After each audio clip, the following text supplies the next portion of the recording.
గీతార్ట్స్ అంటే 50 years legacy. ఎన్నో మీరు అన్నారు ఇందాక 1.5 నుంచి 3.5 అంటే కోట్లు సంపాదించారని చెప్పారు కాబట్టి ఇంకా కొత్తగా చెప్పడానికి ఏం లేదు. అలాంటి గీతార్ట్స్ ఎందుకు సేఫ్ గేమ్ ప్లే చేస్తున్నారు ఈ మధ్యకాలంలో? ఎందుకంటే మీ నెక్స్ట్ తరం జూనియర్స్ అందరూ యాక్టివ్గా సినిమాలు చేస్తున్నారు. అరవింద్ గారు ఎక్కువగా ప్రజెన్స్లోనే ఉంటున్నారు.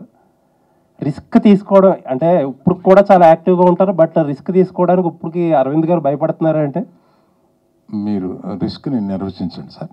అది మీరు నిర్వచిస్తేనే కరెక్ట్గా ఉంటుంది. నేను ఇది రిస్క్ కింద ఫీల్ అవుతున్నాను.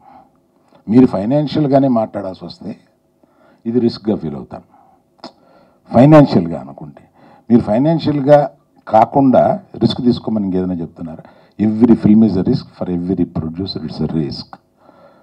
రిస్క్ గ్యారంటీలతోటి ఇక్కడికి వచ్చేది ప్రేక్షకులని గ్యారంటీతో ఏది తీసుకురాలేమండి. ఎవ్రీ ఫిలిం వరుస హిట్స్ కొట్టిన డైరెక్టర్స్ కానీ బ్యానర్స్ కానీ వాళ్ళకి ఫస్ట్ సినిమా పడుతుంది అని అంటే లోపల దడ ఉంటుందండి ఎవరికైనా.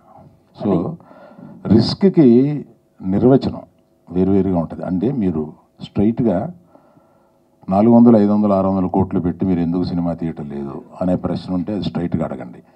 సరే చెప్పండి సార్, అలాగే చెప్పండి. మళ్ళీ మీకు కాదు ఇంకోళ్ళకి ఇద్దాం. లేదు చెప్పండి, చెప్పే కదా వేరే వాళ్ళకి ఇస్తా బైక్. అర్జున్ తోటి చరణ్ తోటి తీయాలండి, తీసి రెమ్యునరేషన్ ఇవ్వాలి, అది ఇంటికే వస్తుంది. బయట వాళ్ళు ఇస్తే ఇది ఇంటికే వస్తుంది.